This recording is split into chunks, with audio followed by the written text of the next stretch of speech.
Most times I have been receiving this very question from my students. Say, Madam Helen, I'm currently in level 200 or 300. What do I do now to prepare myself to study abroad? Which is a very good question. And this is my answer to you, to an undergraduate student currently watching who is in 200, 300, or even 400, planning to study abroad for your master's, or do your master's back home. Don't wait till graduation before you figure it all out. It's okay, and it's not too early for you to plan even during your undergraduate degree. Graduate strong. GPA matter. Though that is not all. It isn't all, because in grad school it's not all about the GPA. Build soft skills such as communication, leadership, teamwork. This will make you stand out, not just on paper with your CV, but in real life. Because at grad school, you'll be given team projects where you have to collaborate with other people to work. I remember back in undergraduate, there are students that you do not care. Someone will take it upon themselves to do the group project. All they ask you is just come and sign. That they have to beg you.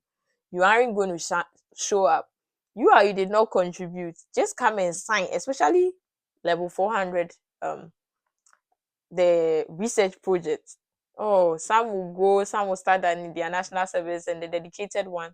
This isn't a good attitude to put up if you want to excel and thrive in grad school. Because here, don't worry, you can decide not to do it. You can decide not to contribute.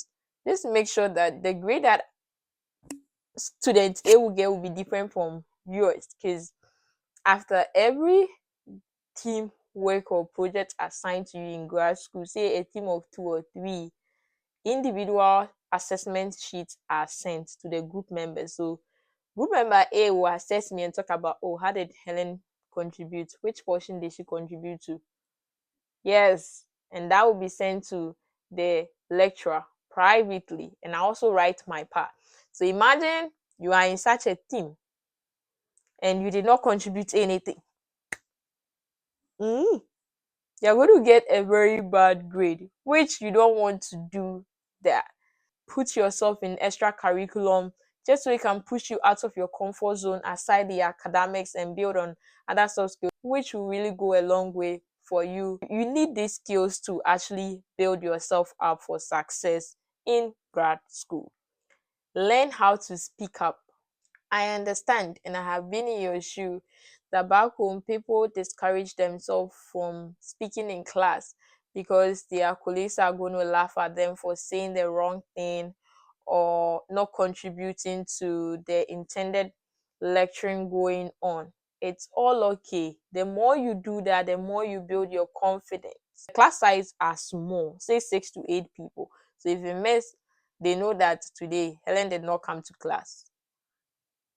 And so if you don't build on that confidence of speaking in class and asking questions, just feel free.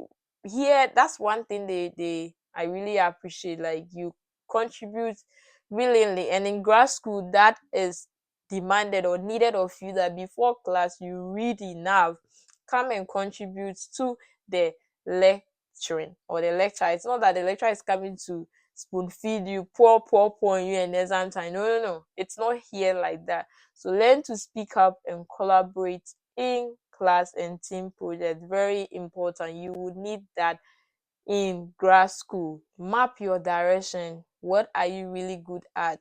Maybe currently what you are doing isn't something that you see yourself pursuing further for your masters. That is all okay. The fact that you switch doesn't mean that you're a failure. It's actually called growth. So search deep down within your soul and ask yourself some hard questions. Is this what I really want to see myself doing, or is this something I've generated a passion that I want to maximize and create more value in that? If that is the case, it's okay for you to switch. And that's also one thing that I really love about the system here for the undergraduates or the fresh students. When you come, you have the opportunity to explore all majors. Like, you just be picking classes and be doing all the majors just so you can pinpoint and see that, oh, I think I'm good at this. By the end of first semester, you can say that, oh, I'm good at maybe sociology. I chose business. Maybe I want to major in sociology and minor in business, say finance, management, whatever. So that gives you the opportunity to test all waters before you can conclude, oh, this particular water tastes good for me. I'm going for it. So, but it's not the case back home. So after your first degree and you're like, "Ah, I can't do it again in this particular field. I want to do this in masters." That is perfectly fine. And it's okay for you to go for what you really want to do. Build relationships.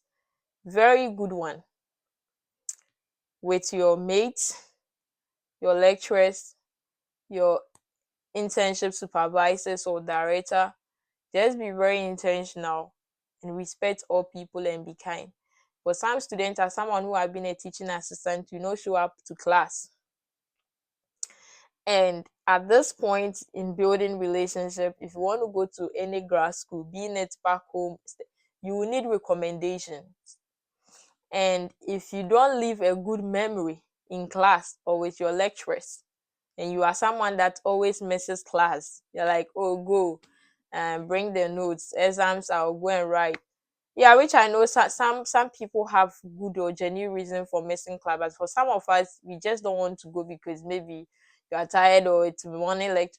That attitude will not go a long way to help you, especially when it comes to you looking for reference or recommendation letters from lecturers, because when they might not know you, and sometimes they have to ask the course rep to confirm that, do you really know this guy? He's called this and this, and then the course rep will be, yeah. And so sometimes they will contact the course rep for them to confirm truly if they know you or you were in their class. So that's why it's good for you to contribute in class also. That really helps. You want to send a very strong application. Wherever you find yourself, build a very good relationship. Learn to respect and be kind to people, or regardless, because you might never know. Study abroad, research hard, because it's not easy. It takes strategy, it takes faith. It's just a very tough yet rewarding journey. But here's the good news: if I have been able to make it through, come on, why not? You can equally make it. You just need the right tools and the mindset to do that. Focus on the now. And in this context, I mean your education. You need that bachelor's degree to position you for the masters. So focus on completing the degree and making sure you don't fail any of your subjects. Keep learning and finish well. If plans shift, don't quit, because I know life happens. Sometimes it might not go as planned. Whatever that you find yourself doing right after your bachelor's degree and it's honorable, keep doing it and keep growing in it. Your path might look different than the others. However, don't underestimate yourself or look down on yourself, because life has a way of rewarding each and every one uniquely. There is more ahead to give. Wherever you are right now, being 100, 200, 300, 400, appreciate the stage you are in now. And every season is growth. And remember, the seeds you plant today will open the door for your future tomorrow. So I believe I've given you the answers so far. And if this video has been of help, give this video a thumbs up, a subscription if this is your first time watching. Thank you so much. Keep shining and smiling. I'll see you guys in my next video. Bye bye.